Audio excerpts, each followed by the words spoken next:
datang hari ini. Silakan duduk dengan santai ya. Di sini kamu bebas bercerita dan apa yang kamu sampaikan akan kita jaga kerahasiaannya. Iya Kak, terima kasih.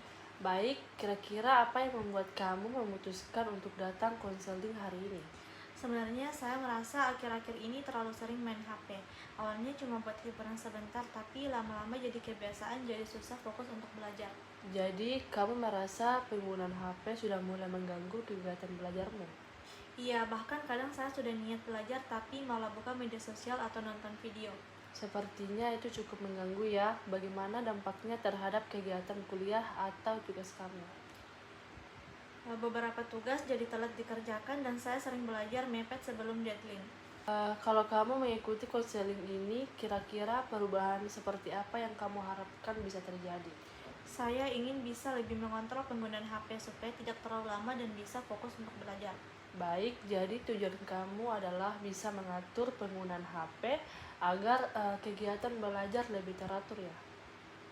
Eh, saya ingin mengajak kamu membayangkan sesuatu. Misalnya, malam ini ketika kamu tidur, terjadi sebuah keajaiban dan masalah kamu tentang penggunaan HP sudah teratasi. Tetapi kamu tidak tahu bahwa keajaiban itu terjadi. Nah, ketika kamu bangun besok pagi, apa hal pertama yang membuat kamu sadar bahwa semuanya sudah berubah menjadi lebih baik? Mungkin saya akan bangun pagi tanpa langsung membuka HP. Menarik. Lalu setelah itu apa yang akan kamu lakukan?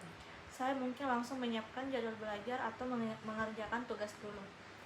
Kalau itu terjadi, apa yang akan berbeda dalam kegiatan kamu sepanjang hari ini? Saya akan lebih fokus belajar dan tidak terlalu tergoda membuka media sosial. Bagaimana perasaan kamu jika itu benar-benar terjadi? Pasti lebih lega dan tidak merasa bersalah karena buang waktu.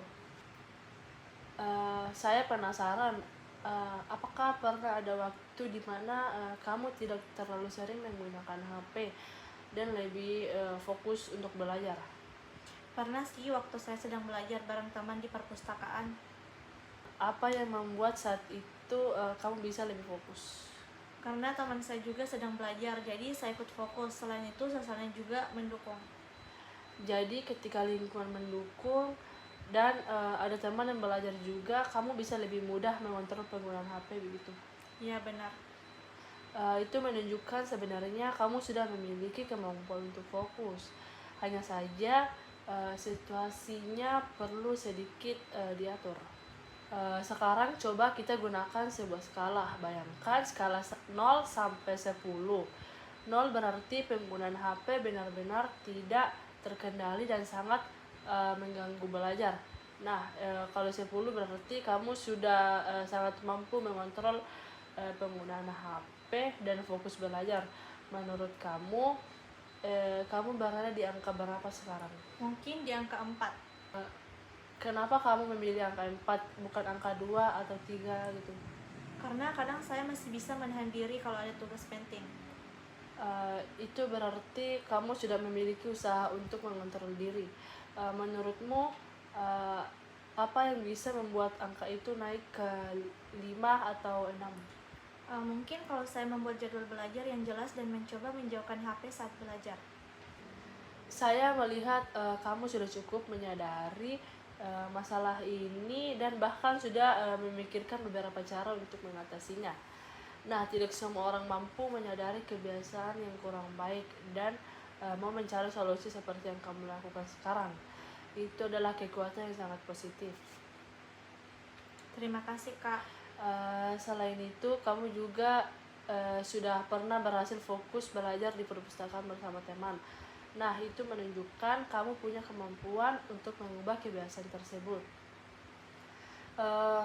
Bagaimana kalau kita mencoba langkah kecil untuk minggu ini? Saya ingin kamu mencoba 2 hal tersebut. Yang pertama, saat belajar letakkan HP di tempat yang agak jauh, misalnya di atas tas atau meja lain. Yang kedua, coba buat waktu belajar minimal 30 sampai 45 menit tanpa membuka HP. Kemudian istirahat sebentar. Nah, selain itu, Kamu bisa mencatat kapan kamu berhasil melakukan hal itu. Sepertinya bisa dicoba. Tidak perlu langsung sempurna, kita hanya ingin melihat perubahan kecil yang mungkin terjadi. Menurut dari semua yang kita bicarakan hari ini, langkah mana yang paling kamu coba terlebih dahulu? Saya ingin mencoba menjauhkan HP saat belajar dan belajar di perpustakaan lebih sering. Nah, itu ide yang sangat baik. Hari ini kamu sudah melakukan langkah penting dengan menyadari masalah dan mencari solusinya. Saya yakin dengan usaha kecil yang kamu lakukan, perubahan bisa mulai terlihat. Kita bisa bertemu lagi nanti untuk melihat apa saja yang berhasil dan percobaan yang kamu lakukan. Baik Kak, terima kasih banyak. Sama-sama, semoga minggu ini berjalan dengan baik.